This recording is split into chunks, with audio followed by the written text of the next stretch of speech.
tell me your name and what makes you different from everyone else. Well, my name is Alejandro Andres Altamirano, and I want to become a U.S. Marine.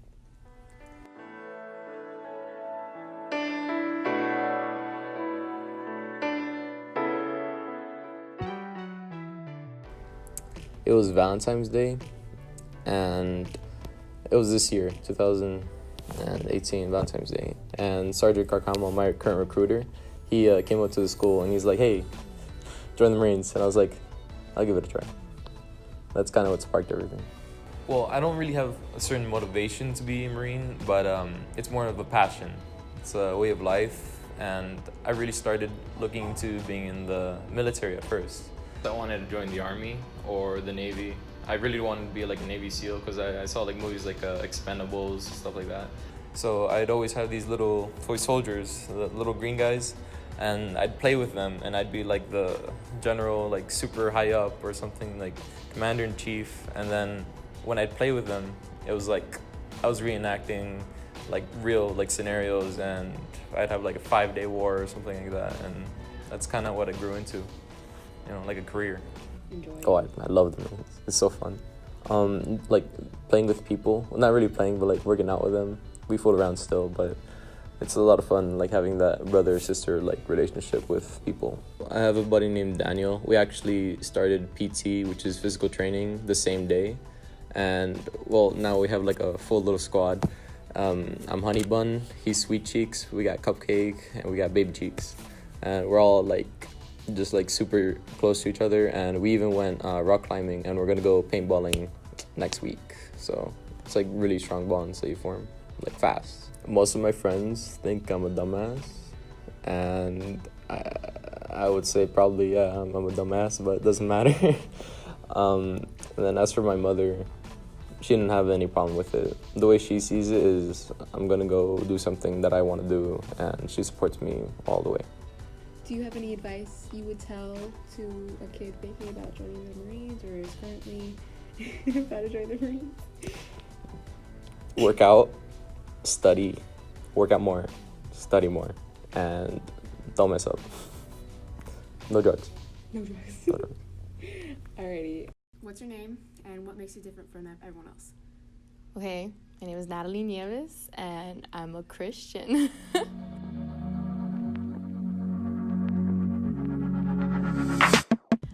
I love church because, I don't know, it's another place to call home.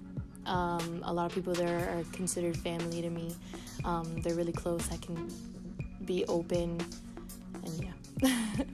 I love God because, I don't know, I'd be depressed without him. I'd be in some different universe. I don't know, I wouldn't have the friends that I have now. I wouldn't have the lifestyle. Everything would just, I don't know, everything would be darker. I know that for sure. But yeah, he's definitely the light in my life. Let's say I lost my kids.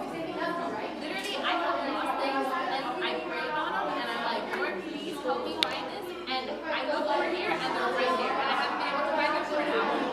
And he's in everything, like, I don't know, do you see the sunrises and sunsets? But that was created by someone, and that was God.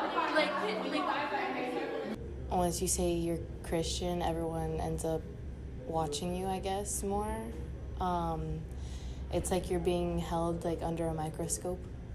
And I mean, it's not fair in a sense because like we all have our faults. We're all human. So it's just, I don't know. It's hard. It's hard because you don't want to live up to that. You don't want to live up to that expectation that oh, she's a church girl. Oh, she's perfect. But then there's other situations that it's like, oh, but she could be a bad girl. Like you're like, I'm just a person. I'm just me.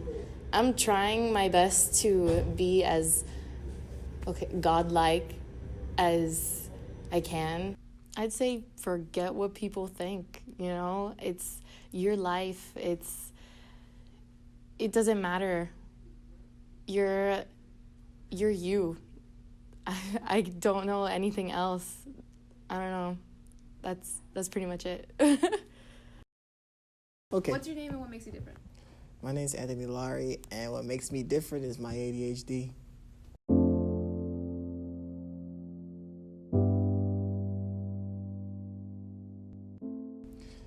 Okay, well, my ADHD makes me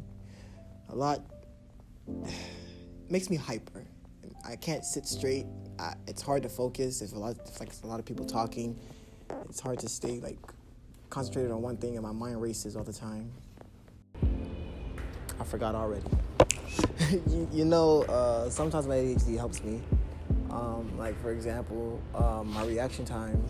If I hear something, I'll react quicker to others, or I don't know, it just makes me faster. And especially with music, like far as switching songs, or if I'm on a time limit.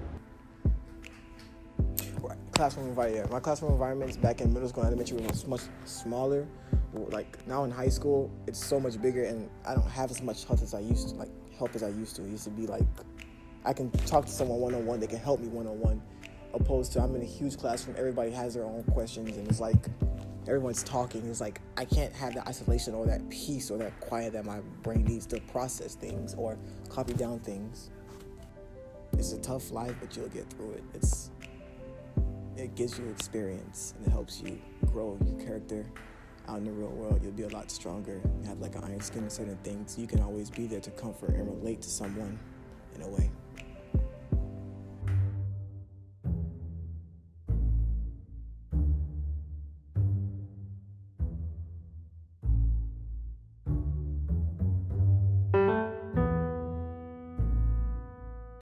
My name's Cyan, and I'm unsure of my sexuality, and I have a very high level of confidence. My name's Annalise, and I'm gay. Okay, so I had a really close relationship with my dad before I came out, and then when I came out, it turned around completely. He doesn't talk to me as much, or barely ever. We're not as close at all. We're always arguing and butting heads, and he never tries to understand where I'm coming from. I told my mom that I had a pride flag, because she told me to put it up, and that it didn't matter what my dad said, and I should just put it up because it's my room, so I can have whatever I want in my room, and he's gonna have to accept it anyways. So I have it up in my room now. So if he sees it, honestly, I don't care. Okay, so sophomore year, when I went on bus, she would usually walk into my bus, so she dropped me off, and we kissed right in front of a random bus. And when I was walking away, one of the bus drivers called me, and she was like, "You know what you did there is wrong, and God doesn't like that, and you're going to hell for that." I was like, okay. And I walked away, and I was like, okay, wow, I can't believe that just happened. I'd say if you're comfortable and you feel as if you're in the position and you're safe to do so, because not everybody's in a safe environment, to come out if you're willing to. And then, your time will eventually come. Don't feel forced to because everybody else is doing it. It's 2018. You can be whoever you want.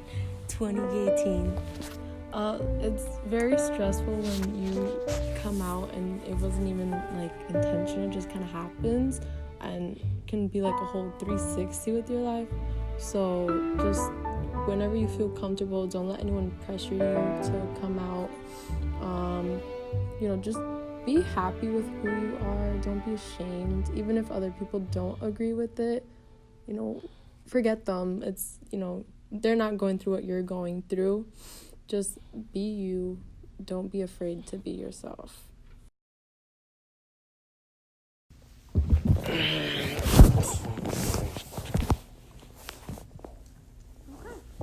So, what's your name and what makes you different from everyone else? My name is Dante Thompson, and I have depression.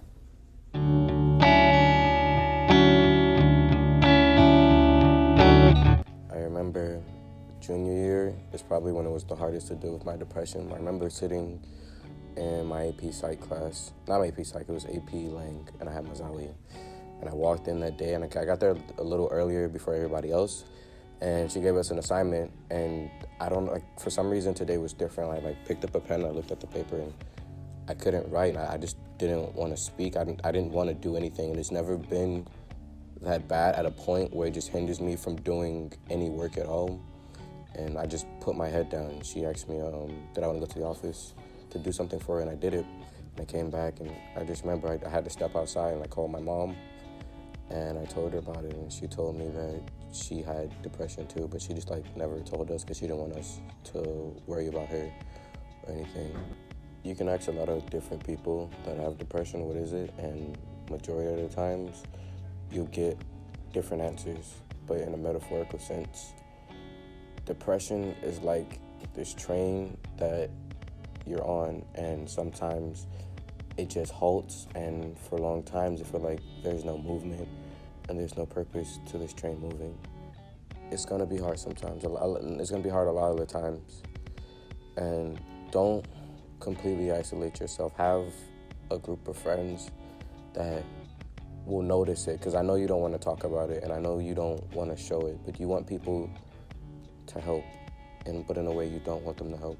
But have people who care about you, and they'll just sit with you, even if it doesn't mean speaking. They'll just be there for you and try to help you through it.